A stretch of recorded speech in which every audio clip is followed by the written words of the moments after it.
Olá, que bom te ver comigo aqui novamente. Espero que você possa esteja seguindo aí meu curso que estou fazendo, curso rápido, aí sobre venda de sociedades limitadas. Se você quiser também ver minhas outras apresentações, estão aí no meu Instagram, no meu YouTube, que são os locais que acho que são mais fáceis aí de encontrá-las, né? Já foram aí 5 temas aí que falei e continuo falando.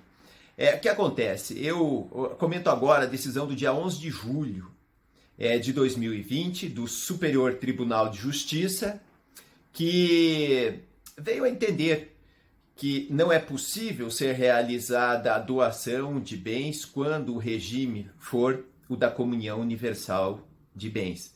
Entendo que esse posicionamento foi correto, porque, sob meu ponto de vista, esse objeto ele é ilícito, porque se a pessoa doar o seu bem para outra, voltará metade para ela. Ah, mas ela quer doar e declara ali que não quer que volte a metade para ela. O que acontece? Como essa norma ela é de ordem pública, ela não pode ser revogada pela vontade das partes. Então vale o que está na lei. Então não adianta. Se a pessoa quiser mudar o regime, ela pode. Ela vai ter que mudar o regime de bens dela. Mas enquanto estiver vigorando aquele regime, não. Se ela doar para outra, vai voltar para ela. Então, o objeto, nesse caso, ele é ilícito. Então, muito bem decidiu o Superior Tribunal de Justiça nesse caso. Tá, mas e se o regime de bens aí fosse outro, então? Vou aqui pegar uma situação mais complicada, que é do regime da separação obrigatória de bens. As pessoas, vejam só, elas podem ali se unir e escolher um regime matrimonial que elas irão casar. Então, os regimes de bens são da comunhão universal de bens, da separação de bens, só que da separação de bens, ela se divide em duas situações. Uma que decorre da lei, um exemplo, quando a pessoa tiver mais de 70 anos. Outra situação, que é a convencional. Então, aquela onde as pessoas, as duas que vão casar ali, acabam entendendo que o que cada um ganhar será dela. Tá? Eu digo sob o ponto de vista patrimonial. Tá? Cada um ganhar ali é seu.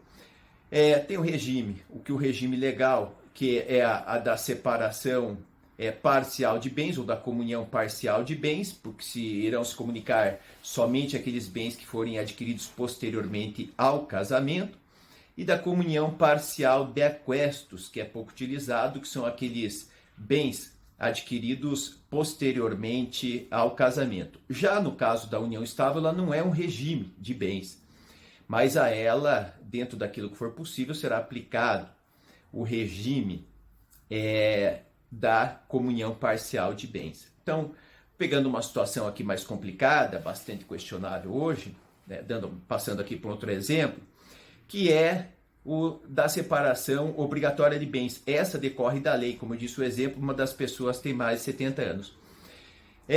Se vier a doar para outra, esta doação, ela é válida?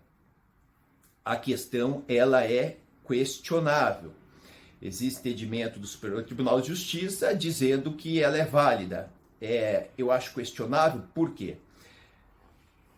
O que acontece? A pessoa vai ficando, cada vez que vai ficando mais velha, isso daí comprova a ciência, não são os juízes nem o legislador, é a ciência. Então o que acontece? As pessoas vão ficando mais carentes, elas vão ficando mais envolvidas emocionalmente e vão ficando mais fracas, ao ponto de tanto um homem como uma mulher a seduzi-las por causa do seu patrimônio e fingir, na verdade, que gostam dela. E para isso se aproveitar da situação, se aproveitar do seu patrimônio.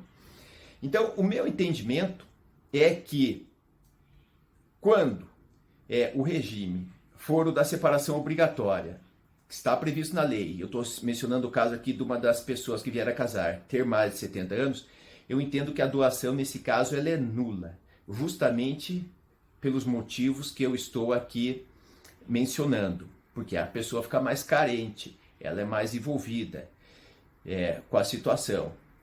Diferente de uma situação de uma menina de 18 anos. Aquela ali, como diz meu grande mestre Ovídio, interessa mais na cabeça dela, ela está mais pensando no futuro amor do que no atual. A cabeça é diferente, isso é natureza humana, isso é preciso entender, isso não é direito, isso é natureza humana. O direito precisa entender a natureza humana, segundo o meu ponto de vista. Por isso é que eu entendo que quando a pessoa é mais nova, ela, né, para ela, ela é muito mais suscetível a conquistar novas pessoas, ter novos amores. É muito mais difícil quando a pessoa é mais velha, ela já procura se agarrar. Na verdade, a pessoa que está com ela, quando ela é mais velha, pode ser o último amor da vida dela. Então ela procura se agarrar com aquela pessoa e ela fica mais frágil.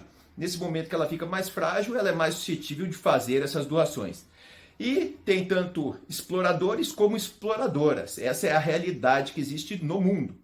Entendeu? E para evitar esse tipo de situação, eu entendo que essas pessoas devem ser protegidas quando o regime da separação é obrigatória de bens aí decorrer da lei, e nesse caso que eu menciono, uma das pessoas tiver mais de 70 anos, tá? Podia aqui comentar dos outros regimes, mas fica aqui o meu posicionamento para esses dois regimes de bem que eu mencionei, a questão aí das doações. Te aguardo nos próximos comentários, tá legal?